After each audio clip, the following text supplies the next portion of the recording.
जय श्री कृष्णा। आज मैं आपको थोड़ा सा संस्कृत में सामान्य परिचय के बारे में बताऊंगी। संस्कृत में सबसे पहले बेसिक क्लियर होना जरूरी होता है। हमें कुछ जो स्टार्टिंग में जो कॉमन शब्द है उसका अर्थ आना जरूरी होता है। तो हमारा संस्कृत में थोड़ा पढ़ने में भी और विश्वास मानिए, जब हमें बेसिक क्लियर हो जाता है तो हमारी संस्कृत बहुत अच्छी हो जाती है। तो मैं आपको थोड़ा से बेसिक शब्दार्थ बताऊंगी मेरे इस वीडियो में। आपको थोड़ा सा यदि उसका शब्दार्थ का पता चल जाएगा तो हमें संस्कृत आना शुरू हो जाएगी। जैसे कि इंग्लिश में, तो इंग्लिश में भी पहले हमें वर्ड मीनिंग आना जरूरी होता है। यदि हमें वर्ड मीनिंग आने लग जाता है तो हमारा इंग्लिश पढ़ना और समझना सरल हो जाता है। उसी प्रकार संस्कृत में भी जब हमें शब्दार्थ आना शुरू हो जाएगा, हमें अर्थ पता चलने लग जाएगा, तो हमें संस्कृत पढ़ना और समझना सरल हो जाएगा और याद करना भी सरल हो जाएगा। तो सामान्य परिचय में आज मैं जैसे हम सबसे पहले अहम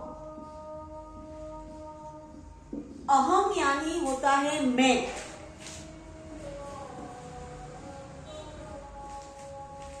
पे डबल मात्रा लगती है।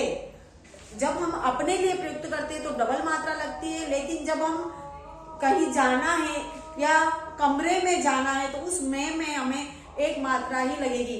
कितनी बार कंफ्यूज हो जाते बच्चे, गलती कर ही जाते हैं कि मैं और माई इन दोनों में फर्क कर नहीं पाते और वो मैं ही लिख देते हैं, जबकि अपने लिए माई का प्रयुक्त किया शब्द प्रयुक्त किया जाता है। तो त्वम यानी तुम। त्वम का अर्थ तुम होता है। और अस्ति, अस्ति यानी है। आप मेरा वीडियो पूरा देखिए, और आप जब पूरा वीडियो अंत तक नहीं देखेंगे तो आपको कुछ भी समझ में नहीं आएगा। तो मेरे जो भी वीडियो है आप पूरे देखिए, क्योंकि मैं अंत तक सारे ही जितने भी बताती हूँ सारे इंपोर्टेंट ही बताती हूँ। ऐसा नहीं है कि दूसरे जो स्टार्टिंग में बहुत अच्छा पढ़ाते हैं, बीच में पता नहीं और अंत में वापस बोलते जाते हैं भाई एंड देखिए हमारा अच्छा, और आपको जल्द मैं आपको ट्रिक बताऊंगा और अच्छी तकनीक बताऊंगा। ऐसा मेरा नहीं है। मैं शुरू से अंत तक सब कुछ महत्वपूर्ण ही बताती हूँ। तो आप वीडियो पे बने रहें और अंत तक आप ये देखिए कि संस्कृत में कौन से मेन शब्दार्थ होते हैं जो हमें आना जरूरी होता है। सह, सह यानी वह, ये पुल्लिंग शब्द है। और सा, सा यानी वह, ये स्त्री शब्द है।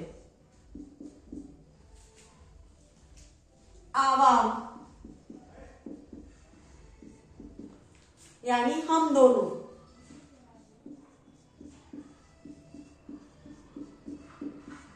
युवाम तुम दोनों। जब इन हम सामान्य शब्दों के यानी जो बेसिक शब्दार्थ यदि हमें संस्कृत में आ जाते हैं तो जो इससे क्या फायदा है, देखिए आप। एक तो हमें शब्दार्थ आ गए तो हमें संस्कृत पढ़ना आ गया, पढ़ते पढ़ते हमें अर्थ करना आ गया, दो फायदे। और तीसरा फायदा, जब हम वाक्य बनाएंगे संस्कृत के अंदर तो मैंने बता रखा है कि मैंने लकार के माध्यम से हिंदी में संस्कृत का हिंदी में और हिंदी का संस्कृत में अनुवाद बता रखा है। तो उससे क्या होगा, आपका वाक्य बनाना आसान हो जाएगा। लेकिन ये सारे मैं करता बता रही हूँ। यदि आपको अच्छे से सीखना है तो आप मेरे वीडियो में जाइए और वहां पर देखिए मैंने लकार के माध्यम से हिंदी का संस्कृत में वाक्य बनाना सिखा रखा है।